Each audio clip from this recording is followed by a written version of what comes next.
Hello everyone.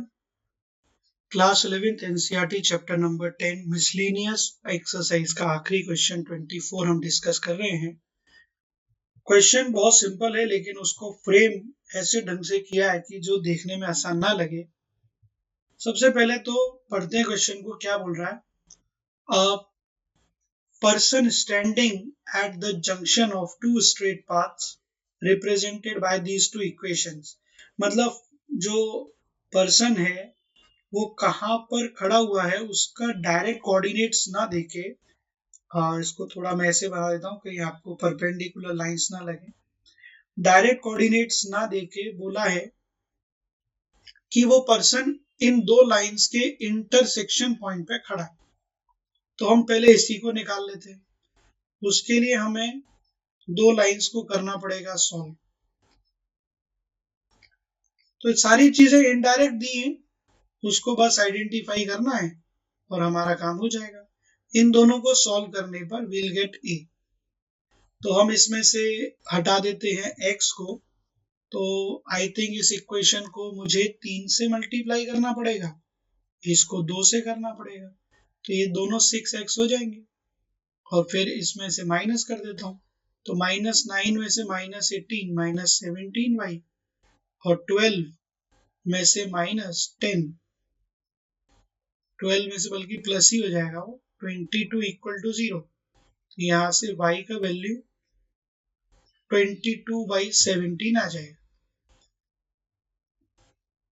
और किसी भी इक्वेशन में आप रख दीजिए तो आपको x मिल जाएगा। जैसे इसमें रख देते हैं तो आपको x का वैल्यू मिल जाएगा -1/17।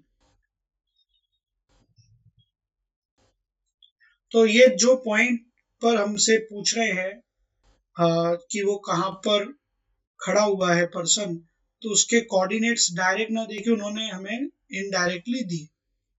आगे पढ़ते क्या चाहता है वो। यहाँ तो खड़ा हुआ है, ठीक है। wants to reach the path whose equation is this in the least time। तो मान लेते हैं कि ये तीसरी लाइन है, इस तीसरी लाइन की इक्वेशन भी उन्होंने गिवन की हुई है हमको। इस तीसरी लाइन पर उसे लीस्ट टाइम में पहुंचना है। तो लीस्ट का मतलब ये अगेन इनडायरेक्टली बात कर रहे हैं। शॉर्टेस्ट टाइम, तो शॉर्टेस्ट टाइम सबसे कम समय में आप तभी पहुंच सकते हो जब आप बिल्कुल भी घूम घाम के मत जाओ, सीधे परपेंडिकुलर जाओ। तो उसने बोला है wants to reach the path, find the equation of the path, मतलब इसी रास्ते की इक्वेशन बताइए।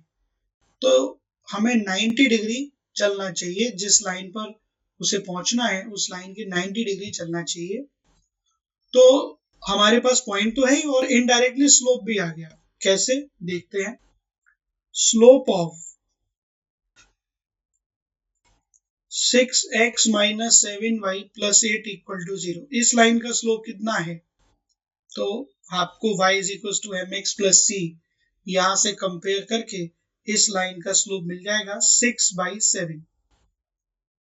तो स्लोप ऑफ रिक्वायर्ड लाइन कितना होना चाहिए, या मैं पाथ ही बोल देता हूं। पाथ का स्लोप कितना होना चाहिए। हमें पता है कि 90 डिग्री बनता है तो इन दोनों लाइंस के स्लोप का प्रोडक्ट -1 होता है।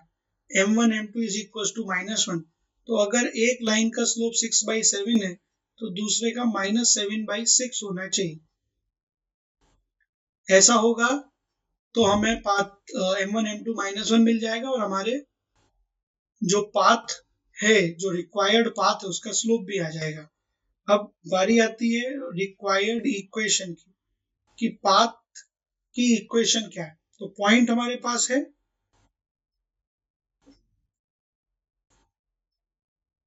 और अब स्लोप भी हमारे पास है, तो ये हमारी इक्वेशन हो जाएगी। इतना भी रख सकते हैं और चाहे तो रीअरेंज भी कर सकते हैं।